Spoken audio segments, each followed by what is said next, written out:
ओमथ श्री हरिशरणाष्टकम्। ध्येयं वदन्ति शिवमेव हि केचिदन्ये, शक्तिं गणेशमपरे तु दिवाकरं वै। रूपैस्तुतैरपि विभासि यतस्त्वमेव, तस्मात् त्वमेव शरणं मम दीनबन्धो। नो सोदरो न जनको जननी न जाया, नैवात्मजो न च कुलं विपुलं बलं वा। सन्त्रिष्यते न किल कोऽपि सहायको मे, तस्मात् त्वमेव शरणं मम दीनबन्धो। नोपासिता मदमपास्य मया महान्तः, तीर्थानि चास्तिकधिया न हि सेवितानि। देवार्चनं च विधिवान् न कृतं कदापि, तस्मात् त्वमेव शरणं मम दीनबन्धो। दुर्वासना मम सदा परिकर्षयन्ति, चित्तं शरीरमपि रोगगणा दहन्ति।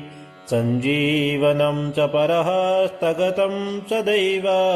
तस्मात् त्वमेव शरणं मम दीनबन्धो।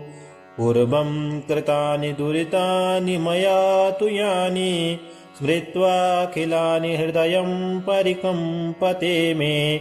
ख्याता च ते पतितपावनता तु यस्मात्, तस्मात् त्वमेव शरणं मम दीनबन्धो। दुःखं जराजनजं विविधाश्च रोगा, काकाश्वशूकरजनिर्निरये च पातः। ते विस्मृते फलमिदं विततं हि लोके, तस्मात् त्वमेव शरणं मम दीनबन्धो। नीचोऽपि पापवरितोऽपि विनिन्दितोऽपि, ब्रूयात् तवाहमिति यास्तु किलैकवारम्। तं याच्छसि स निजलोकमिति व्रतं ते, तस्मात् त्वमेव शरणं मम दीनबन्धो। वेदेषु धर्मवचनेषु तथागमेषु, रामायणेऽपि च पुराणकदम्बके वा, सर्वत्र सर्वविधिना गतिदास्त्वमेका, तस्मात् त्वमेव शरणं मम दीनबन्धो। ध्येयं वदन्ति शिवमेव हि केचिदन्ये, शक्तिं गणेशमपरे तु दिवाकरं वै। रूपैस्तुतैरपि विभासि यतस्त्वमेव, तस्मात् त्वमेव शरणं मम दीनबन्धो। नो सोदरो न जनको जननी न जाया, नैवात्मजो न च कुलं विपुलं बलं वा। सन्त्रिष्यते न किल कोऽपि सहायको मे, तस्मात् त्वमेव शरणं मम दीनबन्धो। नोपासिता मदमपास्य मया महान्तः, तीर्थानि चास्तिकधिया न हि सेवितानि। देवार्चनं च विधिवान् न कृतं कदापि, तस्मात् त्वमेव शरणं मम दीनबन्धो। दुर्वासना मम सदा परिकर्षयन्ति, चित्तं शरीरमपि रोगगणा दहन्ति। सञ्जीवनं च परहस्तगतं सदैव, तस्मात् त्वमेव शरणं मम दीनबन्धो। पूर्वं कृतानि दुरितानि मया तु यानि, स्मृत्वाखिलानि हृदयं परिकम्पते मे। ख्याता च ते पतितपावनता तु यस्मात्, तस्मात् त्वमेव शरणं मम दीनबन्धो। दुःखं जराजनजं विविधाश्च रोगा, काकाश्वशूकरजनिर्निरये च पातः। ते विस्मृते फलमिदं विततं हि लोके, तस्मात् त्वमेव शरणं मम दीनबन्धो। नीचोऽपि पापवरितोऽपि विनिन्दितोऽपि, ब्रूयात् तवाहमिति यास्तु किलैकवारम्। तं याच्छसि स निजलोकमिति व्रतं ते, तस्मात् त्वमेव शरणं मम दीनबन्धो वेदेषु धर्मवचनेषु तथा गमेषु रामायणेऽपि च पुराणकदम्बके वा सर्वत्र सर्वविधिना गतिदास्त्वमेक तस्मात् त्वमेव शरणं मम दीनबन्धो ध्येयं वदन्ति शिवमेव हि केचिदन्ये शक्तिं गणेशमपरे तु दिवाकरं वै रूपैस्तुतैरपि विभासि यतस्त्वमेव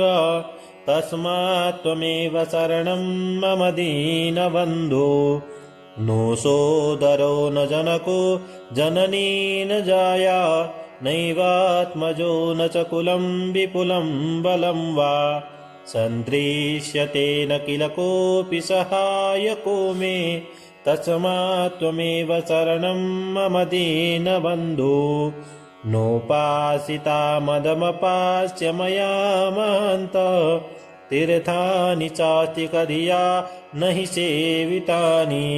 देवार्चनं च विधिवान् न कृतं कदापि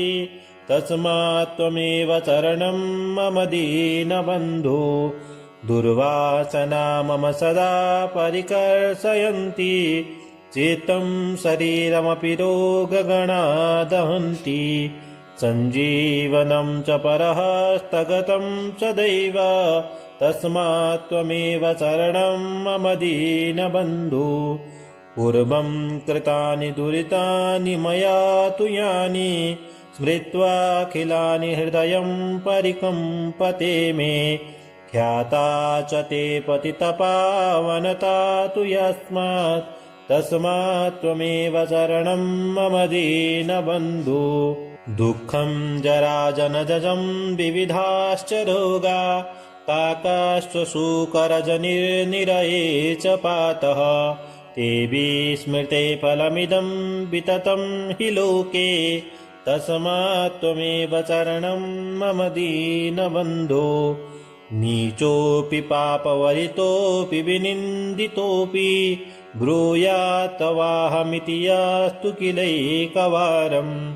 तं याच्छसि स निजलोकमिति व्रतं ते तस्मात् त्वमेव शरणं मम दीनबन्धो वेदेषु धर्मवचनेषु तथा गमेषु रामायणेऽपि च पुराणकदम्बके वा सर्वत्र सर्वविधिना गतिदास्त्वमेक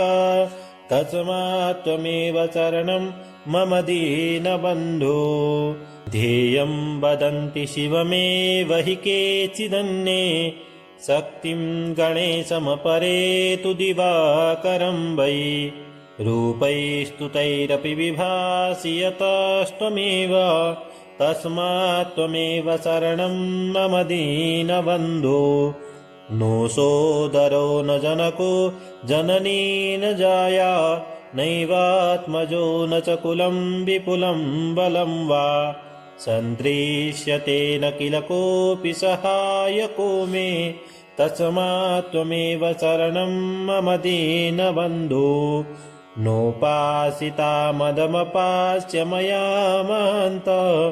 तीर्थानि चास्तिकधिया न हि सेवितानि देवार्चनं च विधिवान् न कृतं कदापि तस्मात् त्वमेव शरणं मम दीनबन्धो दुर्वासना मम सदा परिकर्षयन्ति चित्तं शरीरमपि रोगगणा दहन्ति सञ्जीवनं च परः स्थगतं सदैव तस्मात् त्वमेव शरणं मम दीनबन्धो पूर्वं कृतानि दुरितानि मया तु यानि स्मृत्वाखिलानि हृदयं परिकम्पते मे ख्याता च ते पतितपावनता तु यस्मात् तस्मात् त्वमेव शरणं मम दीनबन्धो दुःखं जराजनजं विविधाश्च रोगा काकाश्वशूकरजनिर्निरये च पातः ते विस्मृते फलमिदं विततं हि लोके तस्मात् त्वमेव शरणं मम दीनबन्धो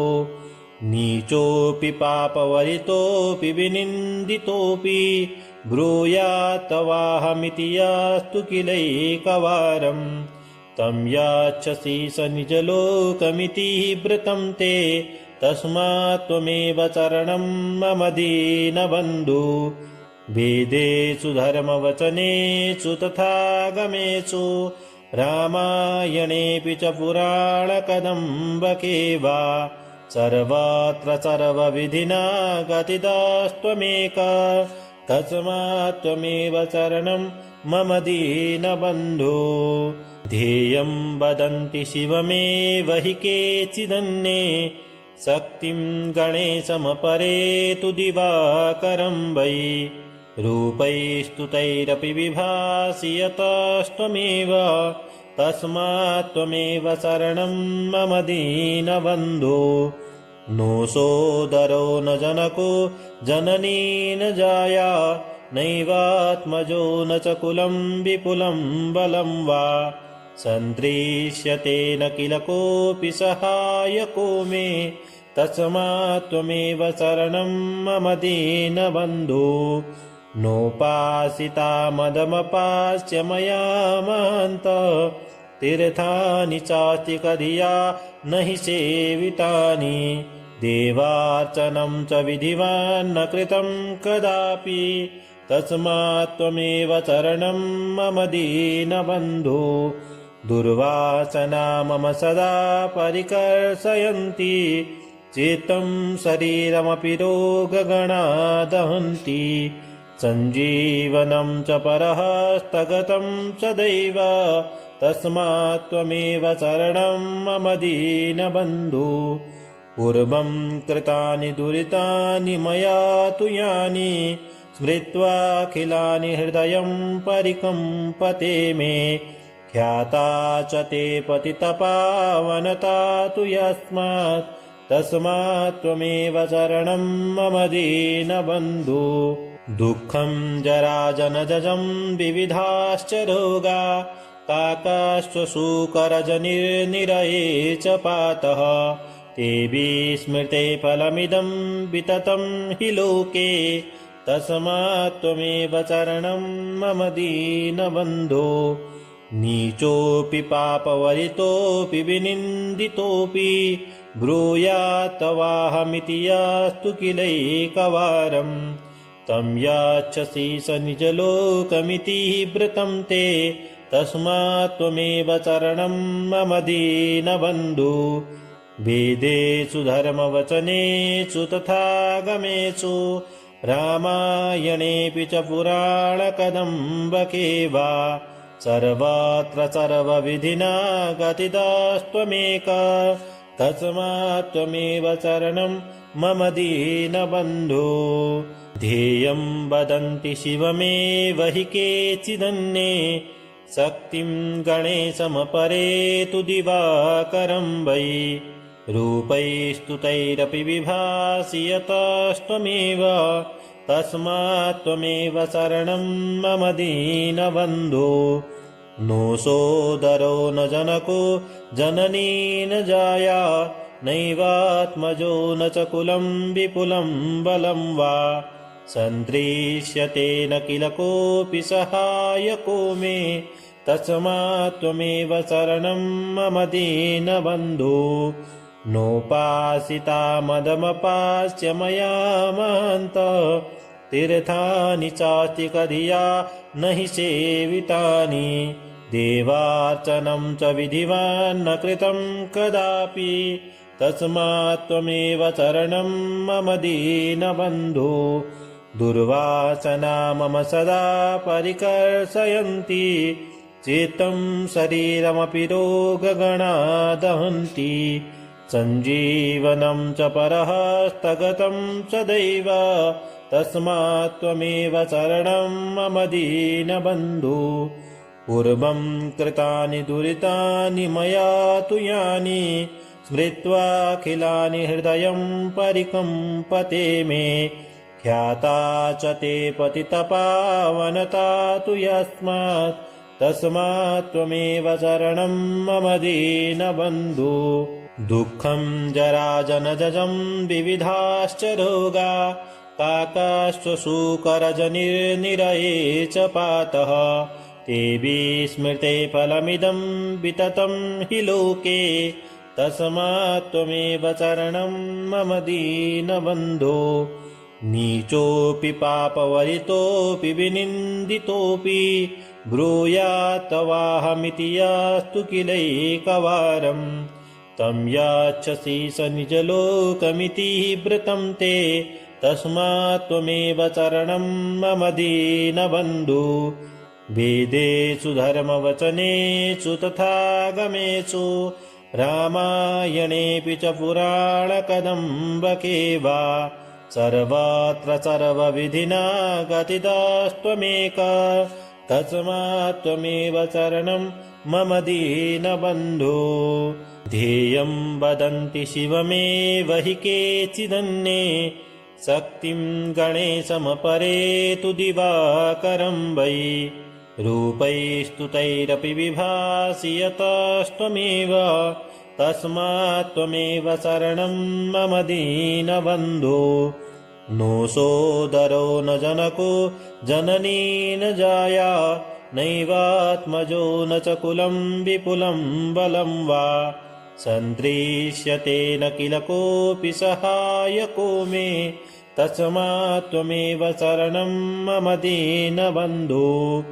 नोपासिता मदमपास्य मया महान्तः तीर्थानि चास्तिकधिया न हि सेवितानि देवार्चनं च विधिवान् न कृतं कदापि तस्मात् त्वमेव शरणं मम दीनबन्धो दुर्वासना मम सदा परिकर्षयन्ति चित्तं शरीरमपि रोगगणा दहन्ति सञ्जीवनं च परहस्तगतं सदैव तस्मात् त्वमेव शरणं मम दीनबन्धो पूर्वं कृतानि दुरितानि मया तु यानि स्मृत्वाखिलानि हृदयं परिकम्पते मे ख्याता च ते पतितपावनता तु यस्मात् तस्मात् त्वमेव शरणं मम दीनबन्धो दुःखं जराजनजं विविधाश्च रोगा काकाश्वशूकरजनिर्निरये च पातः ते विस्मृते फलमिदं विततं हि लोके तस्मात् त्वमेव शरणं मम दीनबन्धो नीचोऽपि पापवरितोऽपि विनिन्दितोऽपि ब्रूयात् तवाहमिति यास्तु किलैकवारम् तं याच्छसि स निजलोकमिति व्रतं ते तस्मात् त्वमेव शरणं मम दीनबन्धो वेदेषु धर्मवचनेषु तथा गमेषु रामायणेऽपि च पुराणकदम्बके वा सर्वत्र सर्वविधिना गतिदास्त्वमेक तस्मात् त्वमेव शरणं मम दीनबन्धो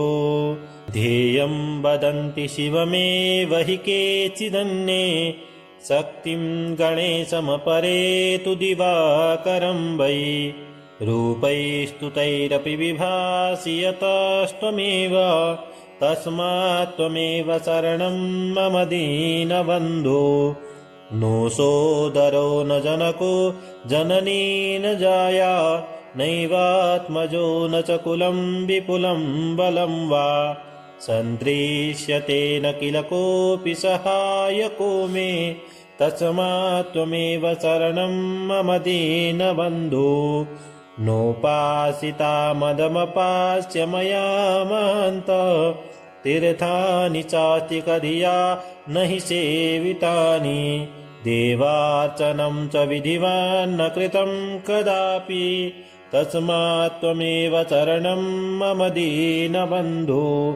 दुर्वासना मम सदा परिकर्षयन्ति चित्तं शरीरमपि रोगगणा दहन्ति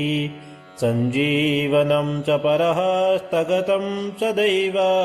तस्मात् त्वमेव शरणं मम दीनबन्धु पूर्वं कृतानि दुरितानि मया तु यानि